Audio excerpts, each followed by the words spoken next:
Listener discretion is advised.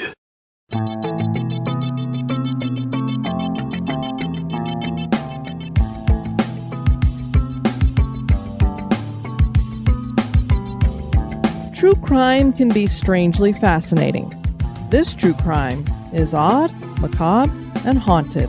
I'm Diane, your guide into the shadows. Welcome to Phantasmal Crime. We often wonder why spirits stay behind in haunted locations. Many times the answer is that some sort of trauma was experienced. In digging even deeper, we sometimes find that a spirit is unrest because their case hasn't been solved, or even perhaps that their body hasn't been discovered. I've been collecting ghost stories from around the world for years. I found this one out of India that happened not too many years ago. This is a story about a murdered couple who wouldn't rest until their bodies were found.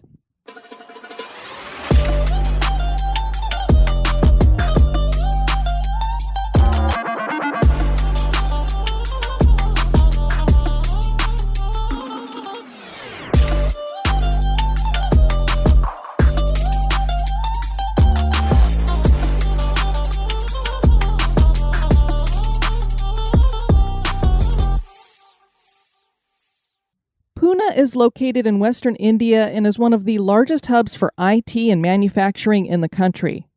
Nicknamed the Oxford of the East, many residents are highly educated, and this is a major cultural center. A large settlement here dates to 858 AD, when the Rashtrakuta dynasty ruled. Many dynasties followed along with British rule, and several temples were built in the city. Pune became a center of social reform, and even Gandhi spent time imprisoned at the jail here. After independence was obtained, Pune grew into the major metropolis it is today. And yet, there are still many locations that are historic and date back many years. Lonavala is one of these locations, with the name meaning many caves, referencing the many Buddhist caves here like Karla and Beatsi caves. This is a hill station around 40 miles from Pune and is a haven for tourists during the monsoon season. The Indian monsoon season typically lasts from June to September. Much of India receives their annual precipitation during this time, anywhere between 75 to 90%. Our story takes place during the monsoon season of 2011.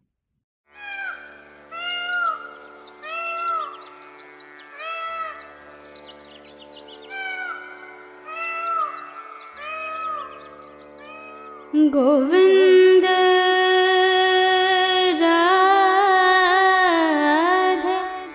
Radhe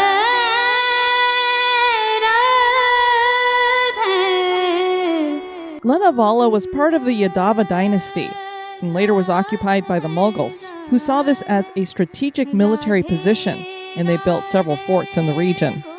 This was home base for the Mavala warriors. This is a major stop on the railway from Mumbai and Pune, and tourists come here for the natural beauty. Radhe, Radhe, Govinda, Radhe. A man named Sanjabat received a call from his cousin Parag on a Friday in 2011. This cousin lived in Lonavala and worked in the hospitality industry and was calling because he was working with a friend on redeveloping a historic property into a resort. The grand opening was soon approaching, and he was inviting Sanjabat and his wife to see the place before it opened. Sanjabat wrote, "My contact with Lonavala has been since the 80s, when my father worked with Tata Power Company for around 5 years. We had the biggest bungalow in the entire Tata residential colony. Built in the colonial-style architecture, it was a sprawling 2,000-square-foot bungalow with a beautiful lawn in front of the house and an outhouse which were servants' quarters behind it. The people there were a friendly lot, and I have fond memories of the place. It's also the place where I had my initial experiences with the paranormal. Though quite unnerving, the place is still very close to my heart, and I make it a point to visit it a few times every year. My cousin's offer to visit seemed quite enticing because of the cool weather and the rains in Lonavala. My wife and I immediately packed our things and started off for Lonavala, which is an hour's drive from my place. We reached the yet-to-be-open resort at around 8:30 p.m., and were warmly greeted by Praj. It was raining very heavily at that time, and hot tea along with piping hot bhajiyas offered to us were more than willingly gobbled up quickly by us. Paraj told us that the work at the resort was nearly complete with only some finishing touches remaining. Since it had been raining heavily the entire afternoon, he had given the workers the rest of the day off with a promise that they would return early the next day. He then proceeded to show us the resort, which was indeed very tastefully decorated. There was an air of nostalgia to the whole decor, as if it was a place designed during the British colonial era. When I mentioned this to Paraj, he told me that it was indeed a guest house built for the British guests in the early 1930s, and he tried his best to retain the same old-world charm without disturbing too much of the original architecture. The highlight of the resort were 3 heritage suites, one of which was offered to us for the night. My wife and I were thrilled at the thought of the idea of reliving the bygone era. We soon began chatting with Paraj about old times and our earlier paranormal adventures that we didn't realize how quickly the time had passed. After a nice hot dinner served by the resort staff, we slowly retired to our own rooms for the night. It was well past midnight by then. At around 3 a.m., I heard a faint knock on the door. I found my wife sleeping soundly beside me. I decided to ignore it at first, thinking that it might be some sound coming from the lawns outside, and I went back to sleep. After 15 minutes or so, I again heard the faint knocking on the door. This time I was absolutely sure that someone had knocked on the door. Not wanting to disturb my wife, I slowly got out of my bed and opened the door. To my surprise, there was no one outside. But then I suddenly felt someone push me and enter the room. I felt really scared at the turn of events. Quickly getting a grip of myself, I immediately shut the door and tiptoed back to the bed and went back to sleep. He continues, I couldn't sleep a wink after that incident, and the room felt colder than it was before I opened the door. Fortunately, nothing else happened that night. During breakfast the next morning, I casually brought up this subject to Paraj, was surprised to find that I wasn't the first person to have experienced it. He told me that a couple of weeks back, a friend and his wife who had come over had been put up in the same room. They too had experienced the knocks on the door and the chill inside the room subsequently. Having experienced 2 such occurrences before this, both of us were naturally excited. We decided to investigate the matter and bring it to a logical conclusion before the opening ceremony of the resort. My wife was still blissfully unaware of my previous night's encounter, and we decided to keep it that way. Paraj made up an excuse that he needed me for some work at the resort, and we sent her to Paraj's house, which is quite near to the place. It was Saturday morning, and we only had one day to investigate the matter as I had to return by Sunday evening. We decided quickly to look into the old document archives which were kept in the storeroom to get an idea as to who owned this place previously. We found out that in the early 30s, the place was owned by a British gentleman by the name of John Scott, who ran a small guest house for British Army officers who used to visit the place. He used to run it along with his wife. We also found an old paper cutting which reads as follows: Mysterious disappearance of guest house owner and wife. The police had closed the case as unsolved. We also found out that the guest house lay unused until India's independence and was then auctioned off. Surprisingly, none of the previous owners had demolished the old guest house until Paraj's friend bought this place and decided to redevelop it. There was an old photograph of Mr. and Mrs. Scott standing outside one of the rooms. Upon close observation, it was clear that it was the same room inside of which I had slept the night before. Questions before us were as follows. If it was a spirit, why was it knocking on the door? What was there inside the room which it was looking for? It was around 2 p.m. by that time, and Paraj took a call that we should go inside the room and try to search the room for any clues. Paraj told me that he had especially instructed his workers not to damage anything inside these heritage suites, so that they retain the same old charm of the colonial era. We searched the place carefully, but were unable to find anything there. Finally, at our wits' end, we decided to call off the search and spend the night there. This was our last resort in trying to determine the strange occurrences in that room. I called up my wife and told her that our work at the resort wasn't over, and told her to spend the night at Paraj's place with his wife and parents. She suspected that something was amiss, but fortunately didn't try to probe too deep into the matter. We decided to have dinner at around 9 p.m. and then wait in the room for the rest of the night. We sat in the room chatting for some time, and then both of us started feeling sleepy.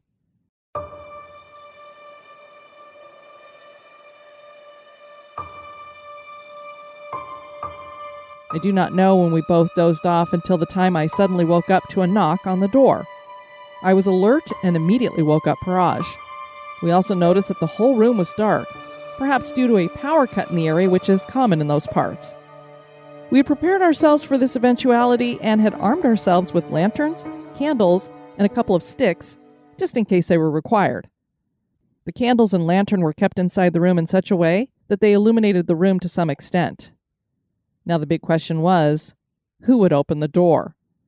After my eerie experience the previous night, I flatly refused. Paraj, being the brave one, had to muster up courage and decided to open the door. I then chanced upon a rope lying in one of the corners of the room. We decided to tie the rope to the handle of the door. Paraj would open the latch and quickly come back to the corner of the room where I would be sitting with the rope in my hand and slowly pull the door open. This would help us see clearly as to what happened after the door opened. Around 15 minutes had passed since the first knock, and it happened again. There was a second knock on the door, this time a bit harder than the first. As planned, Paraj opened the latch and returned to the corner of the room where I was sitting with the rope in my hand. I slowly tugged the rope, and the door creaked open. There was absolute pin-drop silence outside, and both of us shuddered to think as to what would happen next. We then heard the noise of someone walking and stepping into the room, though we couldn't see anyone. Then something unexpected happened. In the candlelight, we could see two shadows slowly forming on the floor. One shadow was that of a man, and the other was a woman. Both Paraj and I were absolutely petrified, but somehow didn't lose control of ourselves. The two shadows slowly made their way into the bathroom. We followed quietly behind them with a lantern in our hand. The shadows went up to a bathtub placed at the far end of the bathroom. The shadows were still for some time at that place before disappearing into thin air. For the entire duration since we opened the door, the temperature inside was very chilly and cold. After the two shadows left us, the temperature started to return to normal. Both of us were scared, and it took us around half an hour to come to terms with what we had seen. It was clear to us that the spirits weren't trying to harm us. What were they trying to do then, was the question before us. It then occurred to us that perhaps the spirits were trying to tell us something. Paraj had this idea that since they had led us to the bathroom, there might be something there which might give us a clue. Paraj arranged for some workers the next morning and had them dig the bathroom section of the room. In the process of doing this, the bathtub was also removed and dug up. And there it was, the answer which we were so desperately looking for. There were two skeletons, one of a man and the other of a woman, piled one above the other right beneath the place where the bathtub was kept. The spirits had led us right to their final resting place. Paraj's friend arrived on the site and was informed of the previous night's events. He was very cooperative and informed the police immediately.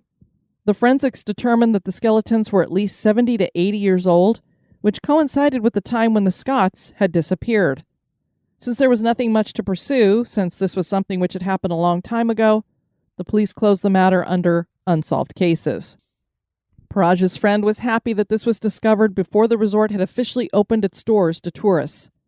The bathroom was repaired, and the room once again restored to its original charming self. But what happened to the Scotts is still unknown. It might have been someone close to the Scotts who might have been the perpetrator of the crime, judging by the way the crime was committed and the bodies neatly concealed for nearly a century. Who did it will be an unsolved mystery forever. Whatever the case, the remains were taken to a graveyard and given a proper burial. Another thing that puzzles me to this date is that I did not see any shadows on the first night, nor did Paraj's other friend who happened to be there. What made the shadows appear on the second night is something which still intrigues me to this day. As for my wife, she was surprised and a little annoyed at not being told of our adventure in the beginning itself. She has eventually forgiven me. I checked on Paraj around a month after the resort opened. There was no untoward incident which was reported after the bodies were taken from there and buried. Perhaps this was what was required to put the two restless spirits to rest. Stories of spirits being at unrest until their murder is solved or their body is found are numerous. The Greenbrier ghost is a very famous case in America in which the murder victim appeared several times to her mother in vivid dreams, reporting that her husband had killed her. And after her mother reported this and testified in court, the husband received his punishment, and the spirit never appeared again. Then there's the case of Anne Walker, which dates back to 1681. A miller named James Graham was walking home late one night in County Durham, England. He was startled when the spirit of a young woman, covered in blood, appeared before him. She had 5 open wounds on her head. Before James could run away, the spirit spoke to him and told him that she had been impregnated by a member of her family and that this man had hired another man named Mark Sharp to murder her. He had done just that with a pickaxe. Anne then told James that she would continue to haunt him unless he told the local magistrate this information. James was scared, but he also knew that no one would believe him, so he didn't go to the local authorities. So Anne appeared to him 2 more times, first pleading and then threatening. So James went and shared the story, and the thing that helped back him up was that Anne had shown him the pit where her body was buried. The police dug up the pit and found the body of a woman they assumed was Anne Walker. The family member and Sharp were arrested, tried, and hanged. The ghost of Anne was never seen again. Author and crypto expert Brent Swancer wrote in Mysterious Universe, "Do murdered spirits possess the ability to right these wrongs and allow themselves to pass on to wherever it is they go? Or is this all just coincidence, overactive imaginations, and lore? We may never know, but it is somewhat fulfilling to at least think that in some cases, perhaps these restless spirits were able to exert themselves on the world from beyond the veil of death in order to find the peace and closure they were denied in life. We will probably never know, but there are enough stories out there that seem to indicate that there is some truth to murdered spirits needing justice in order to find peace." Thanks so much for listening to History Goes Bump's Phantasmal Crime. If you'd like to share with us a haunted crime that you've heard about, please write us at historygoesbump@gmail.com. I've been your host, Diane.